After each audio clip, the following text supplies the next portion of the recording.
Welcome back. Today is day 3 of your 14-day growth challenge.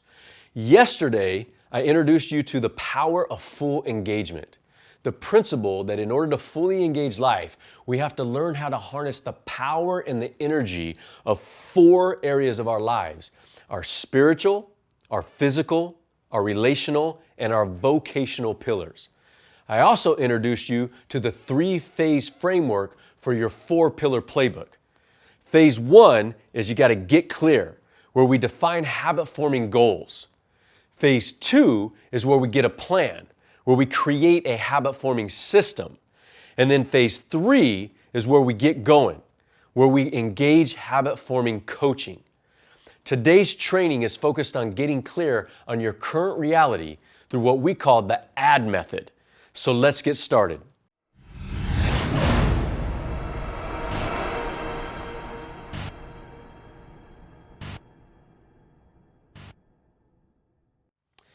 There's this interesting story in the scripture where Jesus is taking his boys out to train for the day.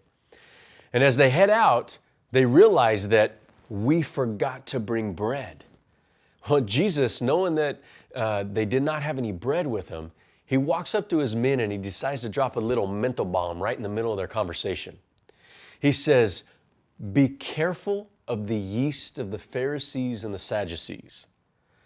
The students start to bicker amongst each other, saying, "See, Jesus is pissed because he didn't bring any bread."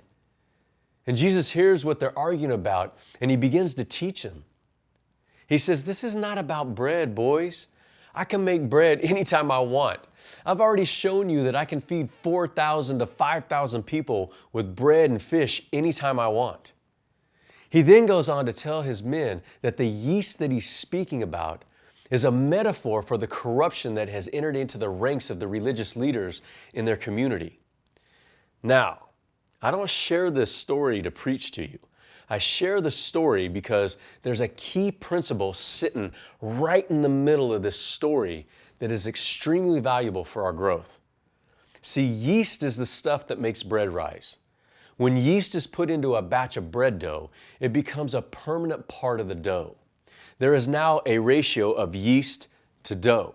The more yeast, the greater the impact on the dough. And the less yeast, the less impact on the dough. However, we have to remember that the yeast can never fully be taken out of the dough. Once it's in, it becomes a permanent part of the overall mixture. You can only change the ratio, which changes its impact and its effect. This principle teaches us that if we really want to make transformational change in our lives, we need to add more dough, metaphorically speaking.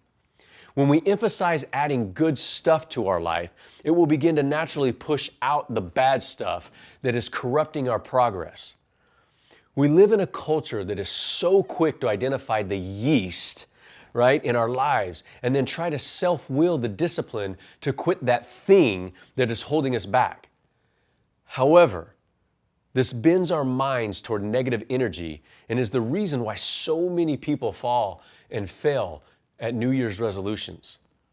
Jesus was teaching his men that to overcome the corruption that was all around them, they needed to add more of what he was teaching and his way of living. By doing so, they would naturally push out the things in their lives that were holding them back from the fully engaged life that he was offering them. So, to get clear, we must follow the ADD method. We have to assess, we have to decide, we have to declare, and then we have to define. Assess is get clear on your current reality within each of your 4 pillars. Decide on what's the cost, what you want, and why you want it. Declare your power pillar and your power goal that you're going to add to your life, and then announce it to your cord brothers for accountability to see it through. And then define the day-to-day power tasks that will drive your power goal to completion. So assess, decide, declare, and then define. Now, before we move on to today's challenge, I need to tell you this is the last of your free training. In order to move forward into the remaining build out of your playbook, it's going to require a reasonable investment. I trust that the last 3 training sessions have brought value to your life and that you're truly ready to hold to the agreements that you've already made with yourself. The fact that you've actually made it this far gives me the confidence to invite you into the Men of Growth Power Alliance program. If you're ready to truly level up and walk this thing all the way through, click on the link below for all the details for how you will continue to benefit from being a part of a group of like-minded men. Now, dive into today's challenge below, and I trust that I'll see you in the Power Alliance. Godspeed, my friend.